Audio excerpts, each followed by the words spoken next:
Jadi kepolisian itu adalah organisasi instansi yang sangat besar.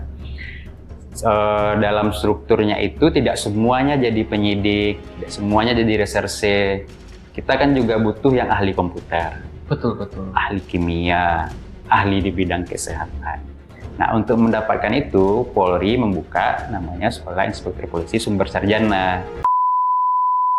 Oh, kalau mungkin saya jelaskan lebih dalam lagi, ini tahanan ini banyak statusnya, Dok. Oh iya? Iya, Boleh. ada tahanan dari Polri, ada tahanan kejaksaan, dan ada yang sudah tahanan dari pengadilan, yang sudah putusan, inkrah Betul. putusannya dia diletakkan di lapas. Nah, jadi misalkan kayak Dokter Eko nih, kena tilang, waduh Pak, saya nggak tahu nih nggak boleh lewat sini, nggak bisa, nggak ada kata maaf untuk itu. Harus tahu. Jadi setiap orang dianggap tahu dengan hukum. Oke. Nah, kemudian pernyataan yang kedua, ketidaktahuan terhadap hukum itu tidak akan jadi pemaaf. Oh, saya dipukul dan sebagainya. Apa buktinya dipukul? Ini buktinya. Bapak polisi yang di sana kan bukan orang medis. Dia tidak bisa mengatakan itu suatu dipukul. Nah, makanya dari tempat pelaporan tadi, polsek lah contohnya, akan membuatkan surat permintaan visum.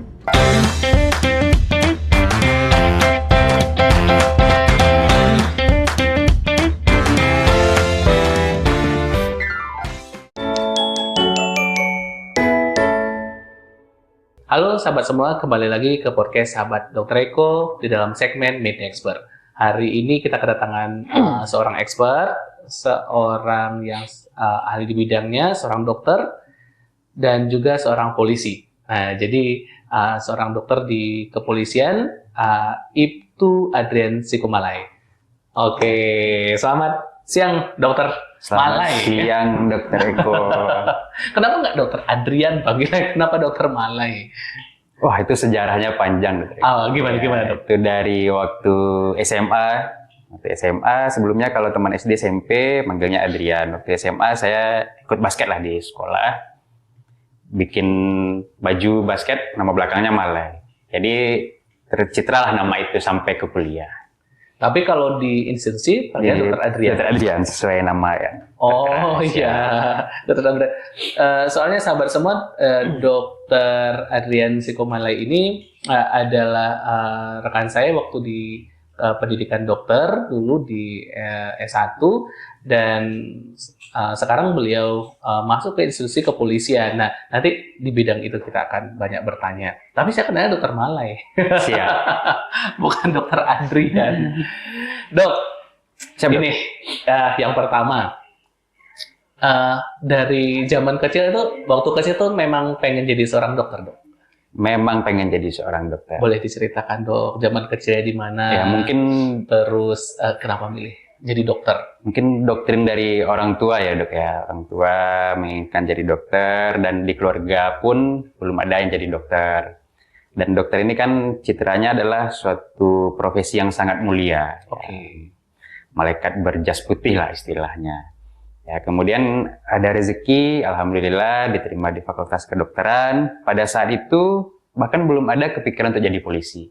Oke. Ya, memang jadi dokter dulu. Setelah jadi dokter, masuk di Fakultas Kedokteran tahun 2011, sempat bertemu juga dengan Dokter Eko. Jadi pemirsa di rumah, Dokter Eko ini senior dan bisa dikatakan guru saya lah. Waktu saya lagi koas Objin, beliau Residen Objin ya. Presiden waktu Siap. itu ya. Oke. Kemudian menamatkan kedokteran tahun 2018, internship setahun sampai 2019, bergabung ke salah satu rumah sakit swasta di Jabodetabek selama 2 tahun sampai 2021. Kemudian pada 2021 kan pandemi ya, Dok ya, pandemi COVID. Oke. Kemudian Polri waktu itu membutuhkan dokter dalam jumlah banyak, dan saya ikut ke seleksi tersebut, alhamdulillah diterima. Cukup unik ya, Dok ya. Siap. Kita kan tahu nih, jadi kalau seorang dokter itu kebanyakan karirnya adalah sebagai seorang klinisi yang bekerja di rumah sakit pemerintah atau rumah sakit swasta, dengan keanggotaan biasanya sebagai pegawai negeri atau pegawai swasta. Nah, sebagai seorang anggota kepolisian atau seorang anggota TNI misalnya, kan ada satu lagi ya, Dok, Siap. dari TNI ya, itu kan sesuatu yang unik dan tidak banyak dokter yang memilih hal itu. Boleh diceritakan dok, titik baliknya kenapa sih memilih, nih udah jadi dokter nih, terus kenapa akhirnya memilih institusi Polri untuk sebagai jenjang karir? Nah, mungkin dok, mengapa memilihnya Polri? Ya, saya dalam hati saya pada saat itu tidak ingin atau tidak puas menjadi dokter umum yang biasa saja. Walaupun kita semua tidak bisa jadi dokter spesialis, tapi kita jadilah dokter yang memiliki suatu kemampuan yang khusus atau sedikit orang yang bisa dengan kemampuan itu. Kemudian banyak pilihan pada saat itu, mau jadi dokter perusahaan bisa, mau jadi dokter militer, atau dokter di kepolisian juga bisa. Saya memilihnya di kepolisian. Ada berbagai alasan-alasan saya memilihnya di kepolisian pada saat itu. Ya memang salah satu motivasinya adalah di keluarga belum ada yang polisi. Gitu. Oke. Kemudian ada kesempatan juga untuk bergabung dengan kepolisian. Gitu. Sahabat semua, saya kalau di dalam ini ya, di dalam pikiran kecil saya ya, menurut saya sangat beruntung ya, seorang dokter yang bekerja di ini dok, misalnya sebagai anggota polisi juga dan sebagai anggota TNI misalnya. Karena ada, kalau kita gen milenial ya dulu ya, kita tuh bercita-cita kalau ditanya waktu SD cita-cita jadi apa? Jadi dokter. Benar dok, benar. Jadi apa? Jadi polisi. Terus jadi apa? Jadi tentara, ya kan? Jadi pilot. Nah sekarang kalau jadi dokter nggak bisa jadi polisi kan? Nah tapi kenapa nggak dua-duanya? Ya, pilih aja. Benar, bisa. benar. Nah, dokter Malay inilah contohnya, sahabat semua, adalah seorang dokter juga seorang polisi. Jadi kalau menurut saya suatu kebanggaan tersendiri, kemudian suatu ada punya advantage tersendiri ya kan di bidang kedokteran dan kepolisian. Dan saya sangat senang, saya sangat bangga dokter Malay ada di sini. Terima kasih gitu, ya. Dok. Kita kembali lagi dok. Bisa diceritakan dok, kan tahun 2021 dulu ya, siap, pandemi. Titik fokus terpikirnya gitu, apakah hanya gara-gara ada kesempatan, wah kesempatan bagus nih, atau memang ya udahlah, coba-coba aja lah jadi polisi dulu, gimana ceritanya dok? Ya jadi dok, karena pertama memang ada kesempatan, saat itu ada beberapa pilihan. Pertama ingin jadi PNS, ataupun menjadi anggota TNI atau Polri. Ya, kesempatannya datang waktu itu ya jadi anggota Polri. Kemudian untuk karir kedepannya, jadi sebagai seorang dokter umum ya rata-rata mungkin hampir 99% dokter umum pasti ingin jadi dokter spesialis. Betul. Nah, salah satu bekal saya yang saya rasakan pada saat itu untuk jadi dokter spesialis itu adalah menjadi sesuatu yang unik gitu. Punya pegangan, salah satunya ya jadi dokter polisi. Mudah-mudahan itu bisa membantu untuk karir kedepannya. Baik, betul sekali sih dok ya. Jadi memang menjadi dokter yang punya tugas tersendiri.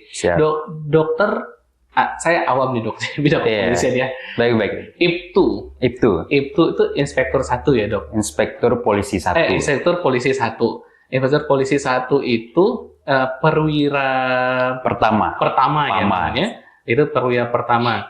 Jadi dok, bisa diceritakan dok jenjang karirnya kalau dari seorang dokternya. Jadi kalau sahabat semua nanti punya anak tamatan SMA, kalau ingin jadi dokter polisi seperti dokter Adrian Sikumalay, gimana jenjangnya dok? Gimana caranya? Jadi mungkin dokter polisi ini sebenarnya sudah ada sejak lama. Sejak awal polisi berdiri lah, tahun 1946. Udah ada lah dokter polisi. Mungkin bagi kita-kita di kedokteran, mungkin belum terpapar langsung. Karena kalau saya lihat waktu kita pendidikan di kedokteran, rata-rata yang mengajar itu kan guru-guru kita ya. Guru-guru kita misalkan Prof A, spesialis bidang onkologi, atau ini spesialis obgyn, penyakit dalam, konsultan, dan sebagainya. Jadi rata-rata PNS ya dok ya? Rata-rata PNS. Nah, jadi kita tuh banyak terpatri, wah saya ingin jadi seperti beliau. Iya. Nah, kita jarang berkontak dengan dokter-dokter di bidang lain pada saat pendidikan kedokteran.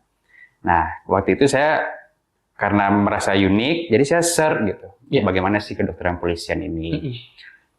Nah, kalau kedokteran kepolisian ini kalau maknanya itu ada dua ya, kayak banyak orang salah sangka di situ. Dua itu ada yang pertama makna profesi. dokter sama polisi. Jadi seorang Oke. dokter yang mendaftar di kepolisian, mengikuti tes, mengikuti pendidikan, dan diangkat menjadi seorang perwira Polri. Yang kedua, dokter polisi atau dokpol, itu adalah salah satu unit kerja di kepolisian. Jadi kalau kita di kedokteran ini, paling atasnya itu adalah dokes istilahnya. Kedokteran kesehatan. Nah, Oke, kedokteran kesehatan. Ya. Oke. Di kedokteran kesehatan itu fungsinya ada dua, yaitu pertama membantu tugas utama Polri, yang kedua adalah memberikan pelayanan kesehatan di lingkup kepolisian. Oke, membantu ruang lingkup di Polri dan untuk tenaga, awalnya untuk tenaga anggota Polri sendiri ya berarti? Satu Siap. lagi ya? Betul ya? Betul, Oke. untuk tenaga. Jadi pertama itu dokes, garis Dokes. besarnya dibagi dua kaki, ada dokpol, Dokpol. kedokteran kepolisian, yang ini merujuk pada suatu fungsi atau tugas, bukan merujuk pada suatu profesi. Oke. Nah, kemudian ada kespol, kesehatan kepolisian. Kalau kedokteran kepolisian itu tugasnya adalah membantu tugas utama Polri. Contoh, misalkan kayak penyidikan, ada kasus pembunuhan, butuh pemeriksaan jenazah, butuh pemeriksaan toksikologi atau racun. Itu yang bertugas adalah dari kedokteran kepolisian. Oke. Nah, sementara kalau kesehatan kepolisian atau kita singkat dengan Kespol itu, dia memberikan pelayanan kesehatan di lingkup Polri. Oke. Contoh kayak Rikes berkala. Rikes itu pemeriksaan kesehatan Pemeriksaan berkala kesehatan, atau ya. MCU lah setiap tahunnya. Pemeriksaan kesehatan untuk calon anggota Polri atau pemeriksaan untuk anggota Polri yang akan mengikuti pendidikan atau yang akan mengikuti operasi, baik operasi dalam negeri ataupun operasi di luar negeri. Itu tugas dari Kespol. Kespol. Oke, kalau dokpol dok tadi? Membantu tugas utama kepolisian. Oh, seperti narkoba forensik. Narkoba, gitu cek ya? urin, Ah, forensik seperti itu. Forensik. Oh, ternyata dua hal yang berbeda ya, cukup Siap. berbeda dok. Nah, terus dok, kalau kan dari SMA nih, SMA seperti biasa ya misalnya. SMA seperti biasa. Masuk FDoc dulu, Fakultas Kedokteran, seperti pakai SUMPTN atau mahasiswa undangan, kemudian jadi mahasiswa S1 ya dok, Betul. kemudian jadi koas. Nah, setelah koas, internship seperti biasa, wajib ya dok? Wajib. Internship seperti biasa. Nah, gimana dok prosesnya kalau ingin jadi dokter polisi setelah itu? Izin dok, mungkin saya jelaskan secara umum dulu ya, Oh, iya. biar konsepnya nggak bingung nantinya. Oke. Jadi untuk penerimaan anggota Polri, ada penerimaan itu untuk jadi perwira, ada jadi bintara, ada jadi tamtama. Oke. Kalau jadi perwira, ada dua jalurnya. Jalur akademi kepolisian, sama satu lagi yang saya tempuh, yaitu SIPSS istilahnya. SIPSS. Sekolah Inspektur Polisi Sumber Sarjana. Oke, Sekolah Inspektur Polisi Sumber Sarjana. Jadi kalau untuk jadi perwira masuk APOL atau SIPSS PSS yang langsung jadi perwira ya, Perwira. dari sipil langsung jadi perwira. Oke. Di sini banyak masih teman-teman saya yang masih menanyakan kepada saya tuh. Iya. Dari APOL ya? Atau oh enggak, saya dari Sumber Sarjana. Jadi kepolisian itu adalah organisasi instansi yang sangat besar. Dalam strukturnya itu tidak semuanya jadi penyidik, tidak semuanya jadi reserse. Kita kan juga butuh yang ahli komputer, Betul, betul. ahli kimia, ahli di bidang kesehatan. Nah, untuk mendapatkan itu, Polri membuka namanya Sekolah Inspektur Polisi Sumber Sarjana. Orang yang masuk adalah sarjana dong. Sarjana yang memiliki keahlian yang dibutuhkan oleh Polri. Oke. Nah, untuk membantu tugas pokok dari Polri. Oke. Itu sangat luas sekali, dok. Tidak hanya dokter ya, seperti yang saya sebut tadi, ada ahli kimia, ahli bahasa asing juga ada, bahasa Cina, bahasa Perancis. Nah, itu kan kita juga ada divisi hubungan internasional. Nah, jadi lingkup di Polri itu sangat luas. Bahkan mungkin sarjana agama juga ada. Agama, ahli bahasa Arab juga ada. Apapun yang dibutuhkan oleh Polri, kalau Polri merasa butuh, akan diterima ya dok? Diterima melalui jalur Sekolah Inspektur Polisi SPSS. Sumber Sarjana tadi. Oke. Kemudian satu lagi yang Bintara ya dok? Dari Bintara, Bintara dan Tamtama itu yang bukan jadi perwira. bukan jadi perwira. Berarti kalau jalurnya seorang dokter adalah SIPSS dong? Berarti, dok, ya? SIPSS. Oke, jadi IPSS. Ya. Kemudian ada syarat tertentu nggak dok? Misalnya kan kalau dokter nih syaratnya apa? Misalnya harus fisiknya gimana? Kan mau jadi polisi ya, fisiknya gimana, atau harus mempunyai kemampuan intelektual tertentu, atau IPK-nya harus bagaimana, atau dari universitas yang apa, mungkin bisa dijelaskan, Dok? Ya dok, jadi kalau untuk penerimaan secara umum itu sama, syarat fisiknya juga sama, kemampuannya seperti lari, push up, pull up, sit up, itu sama semua. Kemudian syarat usia mungkin sedikit berbeda karena kedokteran sekolahnya lumayan panjang ya, Dokter Eko ya. Udah tua dulu ya, Dok, baru bisa mendaftar ya. Iya, kalau di kita itu 29 tahun. 29 ya. Belum menikah. Oh, belum menikah. Belum menikah. Kalau untuk dokter spesialis, kalau tidak salah saya 32 tahun dan boleh sudah menikah. Jadi dokter spesialis masih bisa? Masih bisa, Dok. Masih bisa. Berapa Ada tahun? syarat 32 tahun. 32 tahun. Udah lewat saya. Tapi yang perlu dipastikan syarat ini bisa berubah-berubah setiap tahunnya sesuai kebutuhan dan pertimbangan masing-masing. Misalkan ada dokter spesialis yang sangat langka, mau masuk, ya mungkin karena umur, fisik juga sudah tidak seoptimal waktu masih muda, mungkin ada penurunan standar secara fisik. Oke. Saya menyesuaikan untuk persyaratan. Bisa menyesuaikan, Dok. Karena memang sesuai kebutuhan Polri. Sesuai ya, Dok, keahlian. ya? Iya. Nah, keahlian dan kebutuhan Polri seperti apa? Betul sekali, Dokter. Nah, akhirnya dokter mencoba tes gitu, kemudian akhirnya lulus. Lulus, alhamdulillah. Setelah itu, Dok, pendidikannya seperti apa? Kan udah sarjana nih, udah Siap. seorang dokter nih. Tapi jadi seorang polisi kan berarti harus mempunyai keahlian sebagai seorang polisi juga, Siap. dong. Ada sekolahnya lagi. Ada sekolahnya lagi. Gimana dong ini sekolahnya? Menarik sekali pertanyaan Dr. Eko ini. Jadi kalau dari seorang sipil ingin menjadi anggota Polri itu namanya diktuk. Ya, Dr. Eko. Diktuk. Pendidikan pembentukan. Jadi mengubah seorang sipil menjadi anggota Polri. Itu dari Lembaga Pendidikan dan Pelatihan Polri yang mengadakan. Ada standarnya. Apa yang harus bisa oleh seorang perwira pertama. Mungkin contohnya seperti saya. Seorang perwira pertama itu mungkin harus bisa perdaspol pertama. Bermain pedang, baris berbaris. Mengetahui struktur Polri, sejarah Polri, wawasan kebangsaan. Tapi hanya lingkup luarnya saja. Oke. Karena itu pendidikan pembentukan ya dasarnya. Pembentukan. Ya. Membentuk seorang sipil menjadi seorang polisi. Ya, mengenal lah apa itu fungsi reskrim, fungsi lantas, fungsi binmas, dan sebagainya. Mungkin kalau di sini pemirsanya ada dokter-dokter ini, sama seperti dokter umum. Misalkan kita masuk ke bagian bedah, mengenal ilmu bedah secara garis besar. Mengenal ilmu objek secara garis besar. Itu namanya diktuk, pendidikan pembentukan. Nanti setelah menjadi anggota Polri akan banyak lagi pendidikannya.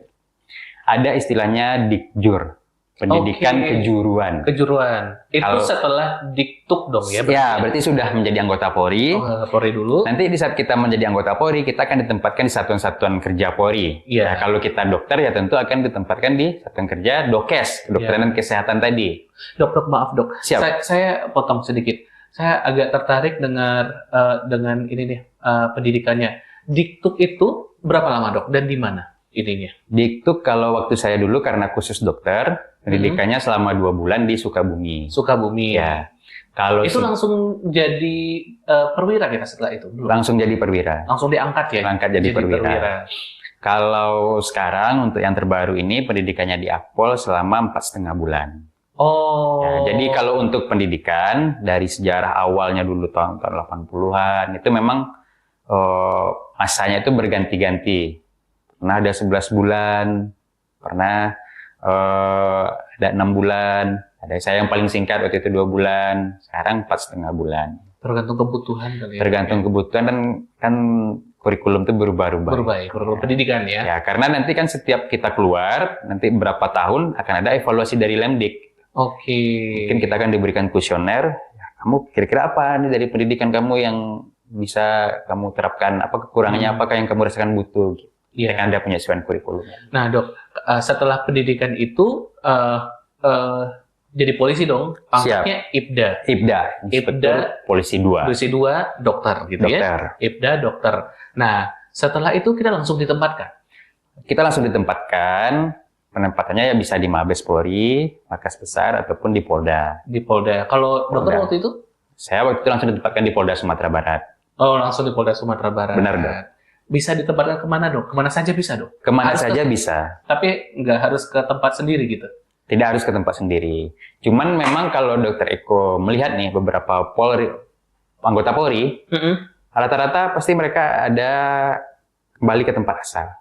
Kenapa? Karena kita ini kan banyak berurusan dengan masyarakat. Oh, Nah, jadi kultur. Benar sekali, Dr. Eko, kultur. Kultur itu sangat penting. Makanya kadang-kadang, walaupun tidak pasti dan tidak harus selalu di situ, tapi misalkan nih Dr. Eko lihat Kapolda Bali, misalnya. Iya, betul-betul. IGD, pasti rata-rata orang Bali karena dia udah menguasai kultur daerahnya. Betul. Gitu. Betul. Orang-orang Papua rata-rata Kapolda dari putra daerah. Tapi tidak harus di situ. Iya, benar sekali dok. Berarti setelah jadi IPDA bekerja, baru kalau butuh pendidikan lebih lanjut, baru ke Dikjur tadi dok? Dikjur, pendidikan kejuruan. Misalkan kalau kita di kedokteran kesehatan, Dikjurnya itu ada Dikjur Dokpol namanya. Oke. Kedokteran kepolisian, Dikjurnya Dikjur Dokpol. Tapi tidak harus di situ harus dokter, tapi orang-orang kesehatan yang bekerja di lingkup di Dokpol. Dokes. Dokes ya. Dokes itu yang tadi ya saya ingat membantu urusan kepolisian, misalnya ada investigasi. Itu Dokpol. Itu Dokpol. Dokes itu yang di atasnya. Dokes, di bawahnya Dokpol sama Kespol. Oke. Mungkin perlu saya jelaskan dulu sedikit, Dr. Eko ya. Iya. Untuk bekerja di lingkup Polri itu ada 3 statusnya lah gitu. Oke. Yang pertama jadi anggota Polri. Yang kedua menjadi PNS Polri. Oh ada ya? Ada yang PNS Polri. Iya, saya ingat. Ketiga jadi mitra. Misalkan kayak Dr. Eko nih, kita membutuhkan Dr. Objin untuk berpraktek di Rumah Sakit Bayangkara, bisa jadi mitra. Oh mitra. Ya mitra, kontrak lah gitu. Kontrak. Tanpa harus mengikuti pendidikannya, lamaran, tes dan. Artinya tetap sebagai sipil ya? Sebagai sipil. Kalau yang anggota Polri tadi yang masuk lewat jalur SIPSS. Kalau yang PNS Polri ini dia jalur PNS. CPNS Kemendagri, tapi CPNS nanti dia pilihnya ke Polda Sumbar. Oh, iya. Ada ya? Bajunya kuning ya? Bajunya lebih coklat, coklatnya agak terang. Iya, coklat terang ya. Oke, menarik sekali ya, Dok. Nah, berarti kan kalau sudah ada pendidikan kejuruan, kemarin dokter baru balik ya? Siap, baru balik. Dari pendidikan kejuruan itu bidang apa, Dok? Di kedokteran kepolisian. Kedokteran kepolisian. Jadi tugas-tugas di kedokteran kepolisian itu ya salah satunya ada DVI, Disaster Victim Identification. Oh, makanya di situnya ada DVI. Ada DVI, iya. Jadi di bajunya itu ada DVI. Iya benar. Jadi apa yang di baju ini itu tidak asal-asal jahit aja, Dok. Oh, berarti ada artinya? Ada artinya, ada didapatkannya, ada sertifikatnya. Oke, berarti DVI itu berarti sudah pernah pelatihan DVI? Betul sekali, Dr. DVI itu Disaster Victim Identification, salah satu dari tugas Dokpol. Kemudian ada seperti KTMS istilahnya, atau ketertiban masyarakat, kesehatan dan ketertiban masyarakat. Contoh tugasnya adalah Keslab. Kesehatan lapangan. Misalkan kayak ada kunjungan dari pejabat negara, kita standby sebagai tim kesehatan lapangan. Oke, itu biasanya dalam satu tim itu ada 1 dokter, 1 perawat, 1 driver. Kita bawa 1 ambulan dengan perlengkapan mini ICU di ambulannya. Dan itu harus dari Polri. Maksudnya apakah tamunya itu harus dari Polri, Dok? Bisa dari tamu pemerintahan juga bisa. Tamu pemerintahan yang lain juga bisa. Gitu. Asal pengamanannya dari Polri. Pengamanannya dari Polri. Nah, itu apa, Dok? UCLCE. GCLEC. Oh, GC. Ya, GCLEC. GCLEC. Itu apa? Jakarta Center of Law Enforcement Corporation. Apa itu? Jadi waktu pelatihan DVI ini lokasinya di GCLEC ini. Oh, itu lokasinya. Lokasi. Bisa juga lokasi di sini. Nah, kemudian tadi sampai di KTMS ya, Dok ya. Kesehatan, ketertiban dan keamanan masyarakat. Iya. Nah, kemudian ada juga kayak pengamanan seperti food safety. Food safety itu pemeriksaan makanan. Misalkan kita ada jamuan dari Pak Presiden mau datang ke sini, kita dimintakan untuk memeriksa makanan itu. Apakah ada zat-zat racun di dalamnya. Iya. Nah, kemudian ada seperti gali kubur, juga bagian dari forensik tadi. Ekshumasi ya, Dok? Ekshumasi, pemeriksaan deteksi dini narkoba, itu masuk ke kedokteran kepolisian. Kemudian kemarin itu juga ada dapat PIN-nya seperti ini, Dok. Itu apa, Dok? Artinya? Yang brevet kedokteran kepolisian. Brevet kedokteran kepolisian itu lambangnya sayap, terus ada lambang kedokteran itu ya, kedokteran tongkat itu ya. Siap.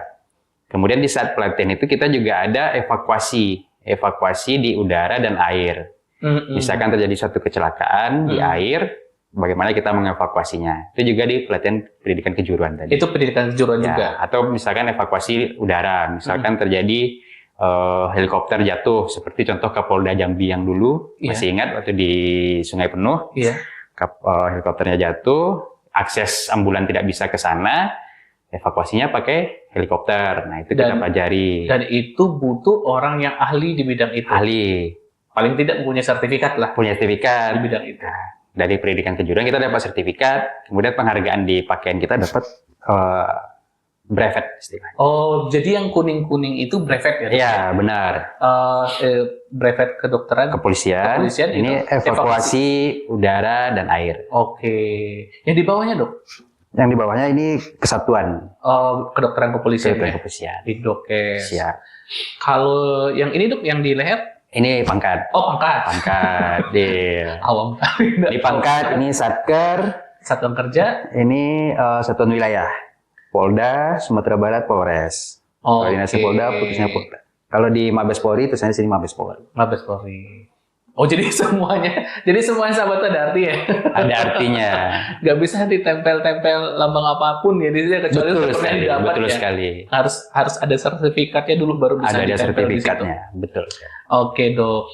Sangat menarik sekali. Jadi Dokter Adrian sekarang di Polres Dalmasraya. Siap. Saya berdinas di Polres Dalmasraya. Polres Dalmasraya. Sebagai apa, Dok, sekarang? Kalau jabatannya itu Kasidokes. Kasidokes itu Kepala Seksi Kedokteran dan Kesehatan. Jadi saya yang ngurusin kesehatannya di Polres Dalmasraya. Termasuk di dalamnya itu ada klinik. Kita di klinik Polres gitu. Jadi di klinik Polres ini selain pelayanannya untuk anggota Polri juga untuk masyarakat umum, juga anggota keluarga. Nah, di Polres itu ya seperti saya sampaikan tadi ada kayak KTMS, Keslab gitu kan, kesehatan lapangan, ada juga. Tadi saya lupa kesehatan tahanan. Kesehatan tahanan? Tahanan juga masuk. Oh juga ya? Misalkan tahanannya sakit, dari kita dulu yang... Ya, Dokes ya, Dok. Dari Dokes, ya. Kemudian apa lagi, Dok? Dokes, kesehatan tahanan, kemudian untuk masyarakat luar juga bisa? Masyarakat luar juga bisa. Umum bisa ya, Dok? Umum bisa. Berobat ke kliniknya? Berobat ke klinik bisa. Polres? Polres. Kan ada dua tugas nih. Satu sebagai polisi, satu sebagai seorang dokter. Betul. Nah, karirnya itu, Dok, apakah selaras ataukah ada jalur yang berbeda yang bisa kita temui? Misalnya gini, sekarang dokter kan sebagai profesi dokter ada dokter umum. Siap. Ya kan? Nah, bisa nggak, Dok, jadi suatu saat jadi dokter spesialis misalnya. Terus di jenjang karir kepolisiannya bisa nggak jadi Kapolres misalnya, seperti itu. Siap. Ya. Terima kasih Dr. Eko. Jadi untuk jenjang karir, kalau dari kita yang sumber sarjana ini memang dikhususkan atau diarahkan lah istilahnya untuk menjadi ahli di bidangnya. Seperti kalau saya misalkan di kesehatan, nanti arahnya ke kepala poliklinik, kepala rumah sakit, seperti itu. Tapi untuk tugas-tugas lain di luar itu masih bisa saja, masih mungkin. Tergantung dari kebutuhan institusi. Iya. Ya, misalkan contoh, salah satu sekarang dari sumber sarjana yang jadi Kapolres juga ada. Kapolres Mentawai. Oke. Itu ya, senior saya, komandan saya, KBP Rory. Dokter? Dari sumber sarjana, bukan dokter. Sumber sarjana. Tapi beliau bidangnya memang ahli dalam bidang laut gitu. Oke. Nah, kelautan ya. Siap. Dan Dokter Male, kalau untuk di ininya, di profesi dokternya, tetap bisa sebagai menjadi dokter spesialis yang lain ya, misalnya nggak harus forensik kan, Dok? Tidak harus forensik. Oke. Karena kan konsepnya tadi ya, Dokpol sama Kespol. Kalau dokter forensik kan lebih ke Dokpol, memberikan bantuan atau dukungan untuk tugas kepolisian. Kalau spesialisasi yang lain baik objin, bedah, urologi dan sebagainya masuk ke pelayanan kesehatan. Iya, karena memang saya pernah ketemu dan tahu ada beberapa dokpol yang memang punya spesialisasi penyakit dalam misalnya ya kan, Dok. Benar. Tetap seperti dokter spesialis pada umumnya, ada dokter objin juga. Objin. Kemudian dokter bedah juga ya, Dok ya. Dokter bedah. Asal diperlukan tentu bisa melanjutkan pendidikan di situ ya, Dok ya. Betul sekali. Tergantung dari kebutuhan institusi nanti. Dan itu nanti tentu akan lebih berkarir sebagai dokter di ini ya, Dok ya, di rumah sakit ya kalau udah jadi spesialis ya. Jadi kalau untuk karir sendiri kita karirnya kan dua jalannya, struktural sama fungsional. Oke. Kalau struktural ya kita mendapat jabatan, nanti amanahnya di jabatan tersebut seperti jabatan kayak Karumkit, atau Kabidokes atau Kapusdokes. Kalau fungsional ya kita melaksanakan pelayanan nantinya ya, sebagai tenaga investigasi ataupun dokter spesialis. Gitu. Oke, tetap seperti yang lain ya dok ya. Dok, pernah nggak ada pertanyaan nih gini, enak ya jadi dokter polisi gajinya 2 gitu ya? Iya, sering itu malahan, sering. Wah enak ya jadi. Apa memang seperti itu dok, gajinya 2 gitu, gaji dokter, terus gaji sebagai polisi juga. Iya. Apakah seperti itu? Sering sekali tuh, Dokter Eko. Jadi kalau sebagai anggota Polri ya untuk gaji sih saya nggak tertutup ya, karena rekan-rekan di rumah pun juga bisa share ya gaji anggota Polri berapa gitu kan. Kalau gaji kita ikut ke golongan, pangkat, masa dinas, kemudian jabatan yang diemban. Gitu. Sama seperti PNS pada umumnya. Ya, bersama. Okay. Tapi mungkin kelebihannya kalau kita Polri, kalau kita memberikan pelayanan kesehatan mungkin ada dapat jasa medis, misalkan kalau yang berdinas di rumah sakit. Oke. Itu aja sih bedanya. Dok, apa dok tantangannya jadi anggota dokter kepolisian? Tantangan yang paling dirasakan selama ini? Tantangannya ya karena kita di sini juga mengemban 2 ilmu ya, 2 ilmu dan 2 institusi. Oke. Nah, jadi kita selain harus menguasai ilmu kedokteran ya, ilmu medis, manajemen kesehatan, juga kita harus menguasai ilmu di Polri. Nah, misalkan saya contohkan di Rumah Sakit Bayangkara. Oke. Mungkin Dr. Eko pernah lihat Rumah Sakit Bayangkara tingkat 3 Padang. Oke. Mungkin orang-orang tidak paham nih tingkat 3, tingkat 2, tingkat 1 ini apa. Jadi kalau di rumah sakit, itu ada standar dari kepolisiannya yang berupa tingkat. Tingkat 1, dia ada 4 tingkat. Tingkat 1, tingkat 2, tingkat 3, tingkat 4. Ini semua berpengaruh dengan besarnya rumah sakit, jabatan yang mengemban, sama struktur rumah sakit itu sendiri. Oke. Kemudian kalau di secara medis, yang dikeluarkan Dinkes atau Kemenkes, kan rumah sakit ada tipe A, tipe B, tipe C, sama tipe D. Similar, mirip, tapi tidak sama. Nah, jadi kita dari kedokteran kepolisian, kalau misalkan dokter Polri memimpin rumah sakit Polri, ya harus paham dengan kedua hal tersebut. Oke, jadi ada lebih banyak ilmu yang harus dipelajari gitu. Nah, betul. Karena di rumah sakit Polri itu, saya merasakan karena sebelumnya berdinas di Rumah Sakit Bayangkara Padang, malah lebih repot kita daripada di rumah sakit swasta. Karena pengawas kita tidak hanya dinas kesehatan. Oke. Pengawas secara struktur Polri-nya juga ada, gitu, dari inspektoratnya. Dan berarti peraturan dan SOP mungkin lebih berbeda lagi ya dok ya, dan harus lebih dipelajari berarti ya? Ya betul sekali. Kalau SOP-nya kan kita di situ juga memberikan pelayanan yang bukan berasal dari BPJS. Okay. Nah, contoh misalkan nih, ada anggota Polri, dia diperintahkan oleh pimpinan untuk menangkap tersangka A. Dalam proses penangkapan terjadilah mungkin baku tembak. Oke. Tertembaklah anggota Polri ini. Nah, di situ kan tidak ada pelayanan BPJS di situ. Itu nggak bisa pakai BPJS ya dok? Tidak bisa, karena kan risiko pekerjaan. Risiko pekerjaan, bukan penyakit yang betul diderita kan, karena dari risiko. Nah, itu tuh kita di Polri ada untuk anggaran tersebut. Oh, ada itu yang membedakannya, ya. Oke. Jadi kita sebagai dokter di kepolisian ya kita juga harus memahami hal-hal seperti itu dalam mengelola struktur, baik di struktur dokesnya ataupun struktur rumah sakitnya. Itu lebih tantangannya sih ya dok ya. Okay. Dia harus punya 2 ilmu lah. Lebih banyak ilmu yang harus dipelajari ya dok ya berarti ya. Betul. Nah, terkait tahanan tadi. Betul. Pernah nggak dok ketemu kasus gitu? Waktu masih berdinas di rumah sakit Bayangkara, kasus-kasus yang sepertinya ini selama selama pendidikan sebagai dokter umum, kita nggak dapat nih ilmu ini, tapi ilmunya sangat baru banget ketika berdinas di rumah sakit sebagai seorang polisi. Sebenarnya kalau untuk ilmu medisnya kita udah dapat lah dari fakultas kedokteran. Cuman lebih ke ada istilah di Polri itu SOTK. SOTK itu struktur dan organisasi tata kerja. Ada istilahnya HTCK, hubungan tata cara kerja. Itu bagaimana kita berkontak dengan penyidik, surat menyurat. Kalau ini harus ini yang dilakukan, SOP secara dari kedokteran kepolisiannya. Berarti kalau dari segi kedokteran tetap sama? Tetap sama. Tidak ada perbedaan? Tidak ada perbedaan. Oh, misalkan ini tahanan cuma dapat obatnya lebih murah. Enggak, tetap sama. Siapa tahu dok, kalau tahanan misalnya nggak usah dikasih obat bius, congkel aja. Enggak, tetap sama dok. Kita tetap SOP medisnya tetap sama. Cuma nanti yang berbeda tuh hubungan tata cara kerjanya aja. Saya pikir sahabat semua kalau tahanan misalnya kena tembak gitu, terus kan ngeluarin proyektilnya itu nggak usah dibius lah. Ini kan tahanan yang congkel aja lah ya.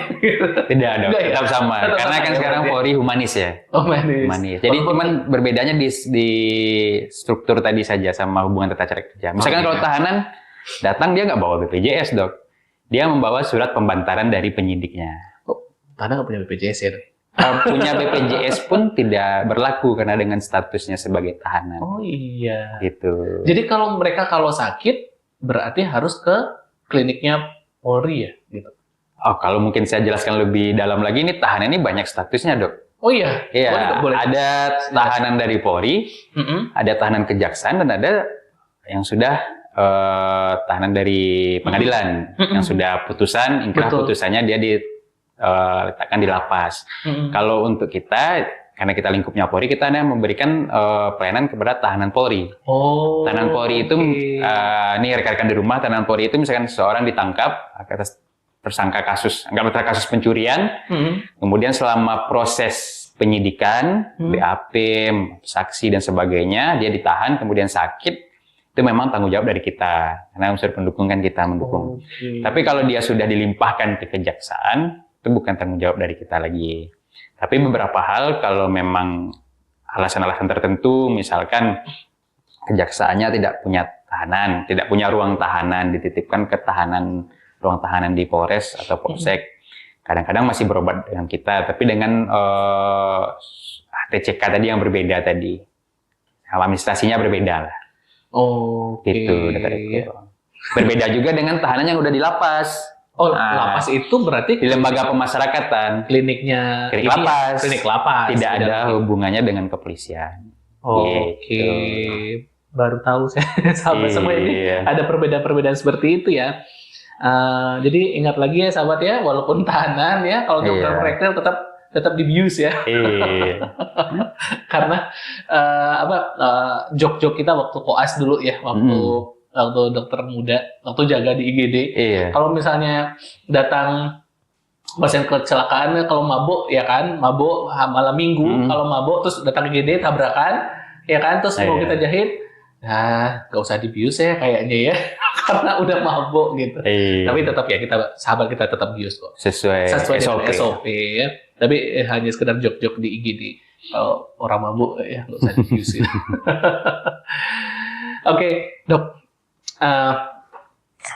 Bagaimana dok? Dokter kan sebagai seorang polisi, sebagai seorang dokter juga ada apa namanya?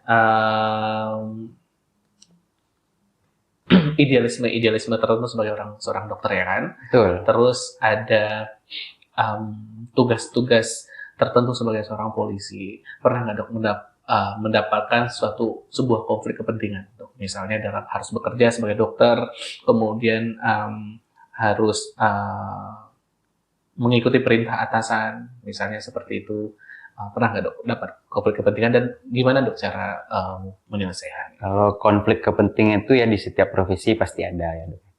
Ya misalkan apalagi berhubungan dengan hukum dan kesehatan gitu kan. Karena orang-orang ya mungkin kalau dokter lihat berita-berita beberapa tersangka pura-pura sakit. Itu yang paling sering itu. Pura-pura sakit untuk menghindari proses penyidikan. Nah, ya di situ memang peran kita sebagai dokter Polri ya harus hitam putih di situ. Betul.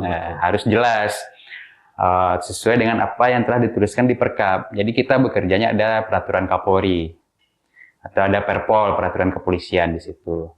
Mungkin kalau contoh konflik kepentingan paling banyak itu ya contoh penerimaan ya. Penerimaan, misalkan dia nggak sehat kok diterima gitu, tapi ada sesuatu unsur yang memaksa untuk harus menerima gitu ya. Kita tetap pada dasar kita tetap Perkap, peraturan Kapolri. Di situ telah dituliskan, oh kalau begini bisa diterima, kalau begini ini, kalau begini ini. Gitu. Jadi kalau bagi saya selama menjalankan profesi ini, saya baliknya ke Perkap karena itu yang akan sebagai backingan kita lah. Gitu.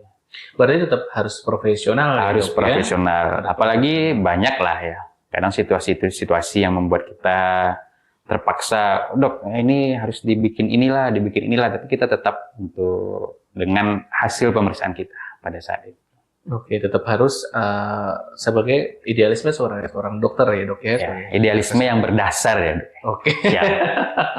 Dasarnya tadi ya itu keilmuan, Perkap. Ya seperti misalkan saya saya sudah pernah ya pergi sidang, baik sidang di pengadilan ataupun sidang di kode etik profesi ya. Oke. Nah sebagai saksi, ya kita ditanya nanti oleh hakimnya. Ini apa dasarnya? Kita menjelaskan dasar secara yang hitam putih tadi. Perkap, ada Perpol, kita jelaskan secara SOP kita sebagai dokter. Oke, sangat ini sekali ya dok ya, sangat memang ada konflik kepentingan di mana-mana ya sahabat sebenarnya, tidak hanya di kepolisian, tetap bahkan di rumah sakit pemerintah seperti biasa pun tetap ada konflik kepentingan, atau bahkan di mana ya di pasaraya pun tetap ada konflik kepentingan, tapi bagaimana kita menyikapinya sebagai suatu yang harus sesuai rules gitu, sesuai betul sekali. Diatur gitu.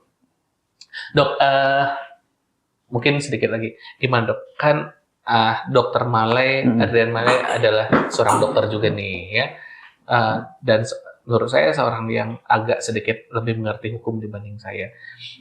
Tentang kejadian-kejadian terakhir ini ada 2 dok. Dokter PPDS, residen anestesi, betul. Yang melakukan hal yang tidak seharusnya dilakukan terhadap pasien yang tidak berdaya, diberi infus, kemudian di anestesia, kemudian dilakukan tindakan asusila. Kemudian juga dokter Objin dokter kandungan yang di Garut juga melakukan tindakan yang tidak senonoh kepada pasien lagi. Orang lama. Gimana dok pendapatnya? Komentar. Mungkin saya ingin berkomentar secara garis besar ya dok ya. Karena kalau untuk kasus-kasus tadi kita serahkan kepada yang berwenang, penyidiknya langsung. Saya tidak bisa berkomentar terlalu dalam karena saya tidak baca BAP-nya, saya tidak tahu detail-detailnya bagaimana, biar nanti dari penyidik yang menyelesaikan dan apa-apa bukti-bukti itu biar terungkap di persidangan. Kalau bagi saya sangat mengharapkan ya masyarakat, siapapun lah, rekan-rekan, sejawat, agar kita tetap mengerti hukum.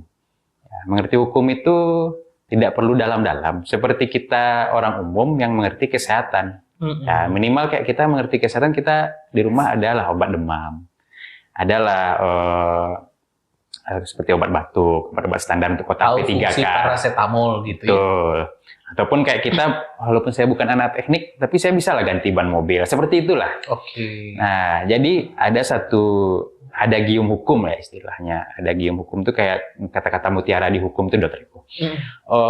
Setiap orang dianggap tahu dengan hukum.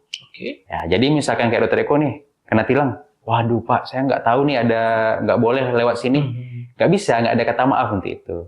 Harus tahu. Jadi setiap orang dianggap tahu dengan hukum. Nah, kemudian pernyataan yang kedua, ketidaktahuan terhadap hukum itu tidak akan jadi pemaaf. Nah, itu ada gium hukum, itu sedikit ilmu hukum tuh Dr. Eko. Jadi kita sebagai praktisi kesehatan, selain kita membaca juga buku-buku kedokteran, fisiologi dan sebagainya, kita juga harus membaca sedikit buku-buku hukum. Itu aja sih. Jadi Dr. Eko, hukum itu kan banyak macamnya ya. Kadang-kadang kan kita mencampur adukkan gitu. Kalau kepolisian itu mengurus tentang hukum pidana. Jadi sesuatu yang sudah melibatkan pidana, kepolisian akan ada di situ.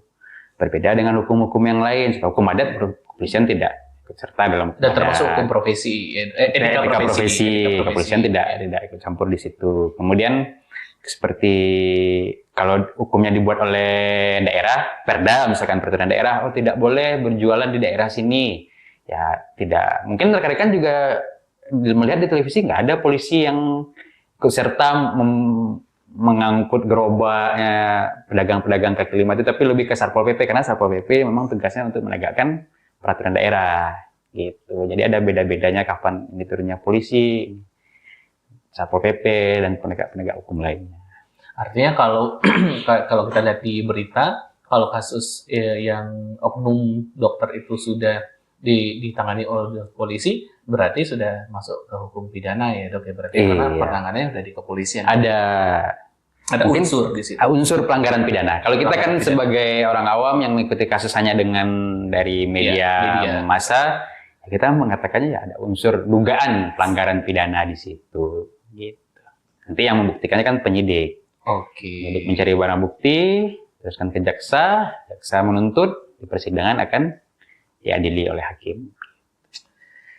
Oke dok, udah banyak ya pertanyaan, tapi ini mungkin beberapa pertanyaan terakhir dok. Apa sih dok saran mungkin terhadap masyarakat yang membutuhkan bantuan medis, tapi berkaitan dengan aspek hukum dok? Gimana saran dan advice-nya dari dokter dan seorang dokter polisi? Iya, terima kasih Dr. Eko. Ini mungkin banyak yang menanyakan ke saya by WA, ini saya dipukul misalkan, bisa nggak visum ke Rumah Sakit Bayangkara gitu. Oke, saya luruskan di sini juga edukasi bagi rekan-rekan yang menonton. Jadi ketika kita mendapatkan suatu perlakuan kasus hukum, misalkan dipukul, dianiaya. Pertama kali kita dianiaya, kita tidak bisa langsung meminta visum ke Rumah Sakit Bayangkara. Yang rekan-rekan harus laksanakan adalah pertama rekan-rekan membuat laporan polisi. Oke, laporan polisi itu ya? Bisa lewat Polsek, bisa ke Polres, bisa ke Polda. Oke. Mana yang paling gampang lah, paling dekat. Paling dekat diakses ya dok? Paling dekat diakses. Nanti setelah dari Polsek, tanggaplah ke Polsek dia melapor nih. Kejadiannya di daerah Lubuk Kilangan. Nanti kan ke Polsek Lubuk Kilangan. Setelah dari Polsek, dari SPKT itu mungkin kalau di kesehatan kayak IGD-nya lah ya. IGD-nya. Sentra Pelayanan Kepolisian Terpadu. Jadi semua laporan masuk lewat situ. SPKT kan membuat laporan polisi. Saya dipukul dan sebagainya. Apa buktinya dipukul? Ini buktinya. Bapak polisi yang di sana kan bukan orang medis. Dia tidak bisa mengatakan itu satu dipukul. Nah, makanya dari tempat pelaporan tadi, Polsek lah contohnya, akan membuatkan surat permintaan visum. Surat permintaan visum ditujukan kemana? Misalnya di Padang ya Rumah Sakit Bayangkara Padang. Ya kalau di Jakarta nggak mungkin di Rumah Sakit Bayangkara Padang dong, kan jauh ya. Jauh. Ya di Jakarta Rumah Sakit Bayangkara terdekat. Iya. Kemudian kalau menjadi korban akan diantar bersama-sama oleh penyidik ke lokasi pemeriksaan. Nah, di sini adalah Rumah Sakit Bayangkara Padang misalkan. Setelah diperiksa, dibikinkan visumnya. Jadi nanti berapa kebingungan di masyarakat, kadang-kadang kita temukan juga tuh dok, masyarakat itu datang sendiri. Langsung, Pak saya mau divisum. Langsung ke IGD. Ke IGD, saya mau divisum Pak, begini. Nggak bisa Bu, kita memvisum berdasarkan surat permintaan dari penyidik. SPV. Ya, surat permintaan visum. Itu kesalahan rata-rata yang pertama. Kalau kesalahan kedua, rata-rata dia sudah divisum. Kemudian datang beberapa hari lagi, saya mau minta hasil visumnya. Nah, jadi hasil visum itu tidak diserahkan kepada korban. Berbeda dengan pasien yang berobat biasa. Hasil visum, karena yang meminta tadi adalah penyidik melalui surat, kita membalasnya melalui surat juga, hasil visum yang akan diberikan kepada penyidik. Jadi kalau ada di sini rekan-rekan yang menjadi korban suatu tindakan kekerasan, follow up-nya nanti ke tempat melapor. Jadi bukan ke rumah sakitnya. Bukan ke rumah sakitnya. Nah, itu ada lagi nih kesalahan ketiga nih yang paling jarang yang ditemukan, tapi pernah terjadi gitu. Jadi suatu kasusnya itu mandek, kok tidak diproses gitu kan. Datanglah si korban bersama pengacara mau minta salinan hasil visum. Ya, di situ kita di Rumah Sakit Bayangkara tidak bisa memberikan salinan hasil visum. Karena hasil visum hanya untuk yang meminta. Yang di mana itu adalah penyidik berarti? Yang penyidik, yang meminta dengan surat ya, rekan-rekannya bukan datang Pak saya mau divisum enggak, ya, yang minta dengan surat. Kalau misalkan rekan-rekan ada masalah dengan proses penyidikannya, saya udah divisum kok hasilnya saya nggak tahu, kok kasus saya nggak jalan, laporannya nanti ke Propam. Oke. Propam, kalau memang ada kendala dengan polsek yang menyidik. Oh, berarti laporannya ke Propam lebih tinggi lagi ya? Lebih tinggi lagi. Oke, berarti ilmu baru ya, sahabat semua ya. Jadi mudah-mudahan ilmu yang diberikan oleh Dr. Adrian ini bisa bermanfaat ya untuk kita semua. Halo sahabat semua, sekarang kita masuk ke segmen terminologi. Jadi pada segmen ini Dr. Adrian akan memberikan 2 terminologi yang sahabat semua bisa memberikan jawabannya di kolom komentar. Silahkan ketik nanti jawabannya di kolom komentar. Bagi sahabat yang beruntung akan ada apresiasi dari tim YouTube sahabat Dr. Eko. Oke dok, silahkan dok. Ada 2 terminologi mungkin yang bisa dijawab oleh sahabat semua. Yang pertama dok? Mungkin yang simple saja ya, dokpol. Dokpol, apa kepanjangan dokpol udah itu aja. Yang pertama apa itu dokpol ya? Iya. Kedua kespol. Yang kedua kespol. Nah, jadi sahabat semuanya, dokpol dan kespol silakan diketik di kolom komentar nanti ya. Kalau bisa lebih lengkap dengan apa perbedaannya lebih bagus lagi ya. Oke, dok, mungkin untuk terakhir bisa diberikan last statement-nya atau sekedar advice untuk penonton kita tentang apa yang harus diketahui oleh masyarakat. Untuk pesan untuk rekan-rekan di rumah, pemirsa di rumah, yang pertama kita harus tahu hukum, karena semua aspek kehidupan kita ini berhubungan dengan hukum. Karena tadi ada adagium hukum yang saya sampaikan tadi, bahwa setiap orang dianggap tahu dengan hukum, dan ketidaktahuan terhadap hukum itu tidak akan menjadi pemaaf atas kesalahan kita. Jadi minimal sejawat rekan-rekan di rumah tahulah garis besar tentang hukum. Yang kedua, pesan saya bahwa di kepolisian itu juga ada pelayanan kedokteran kepolisian, juga ada layanan kesehatan di situ. Contohnya di Rumah Sakit Bayangkara, jadi jangan takut untuk berobat atau membutuhkan pelayanan kesehatan di Rumah Sakit Bayangkara dan pelayanan di kesehatan Polri lainnya.